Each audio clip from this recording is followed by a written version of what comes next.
ഒരുപാട് വൈതരണികൾ, ഒരുപാട് എതിർപ്പുകൾ, അങ്ങനെ പലതിനെയും മറികടന്നാണ് ഇത്രയും ബൃഹത്തായ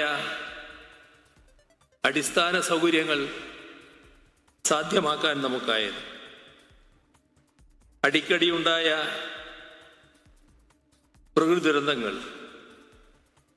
സാമ്പത്തിക പരിമിതികൾ, ഇന്ത്യ ഗവൺമെൻറ്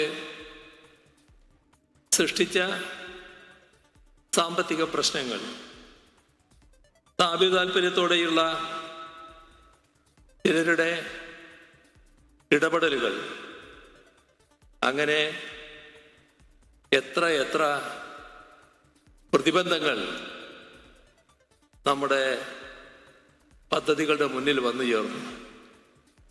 പക്ഷേ അതിലൊന്നും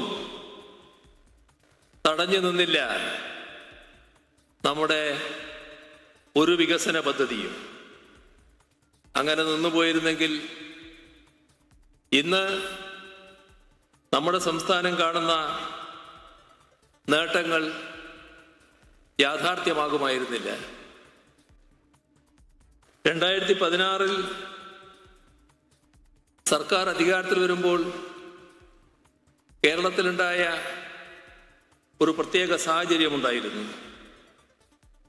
വികസന പദ്ധതികൾ വലിയ തോതിൽ മുടങ്ങിയ സാഹചര്യം, എല്ലാവരിലും കടുത്ത നിരാശ.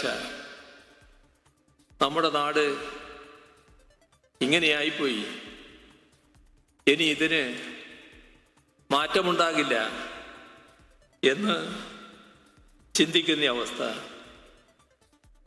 നമ്മുടെ കേരളത്തിൽ ക്ഷേമ പദ്ധതികൾ നേരത്തെ തന്നെ പ്രഖ്യാപിക്കപ്പെട്ടിരുന്നു. പക്ഷേ അത് കടലാസിൽ മാത്രം, അനുഭവത്തിലില്ലാത്ത അവസ്ഥ വന്നു ചേർന്നു. അങ്ങനെയുള്ള കേരളത്തെ കൈപിടിച്ചുയർത്തുക,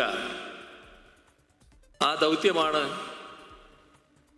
2016 സർക്കാരിന് ഏറ്റെടുക്കാനുണ്ടായിരുന്നത്.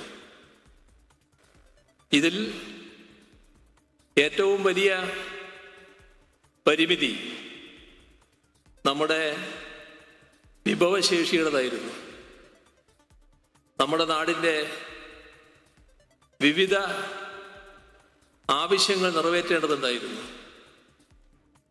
ഓരോ രംഗത്തും, വിദ്യാഭ്യാസ രംഗത്ത്, ആരോഗ്യരംഗത്ത്,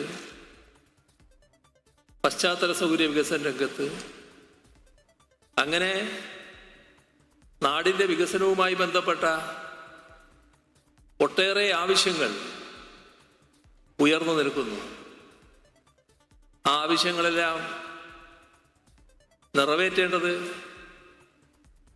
സംസ്ഥാനത്തിൻ്റെ ബാധ്യതയാണ്. ആ ബാധ്യത ഏറ്റെടുക്കാനുള്ള പൂർണ്ണശേഷിയിലായിരുന്നില്ല നമ്മുടെ ഖജനാവ്.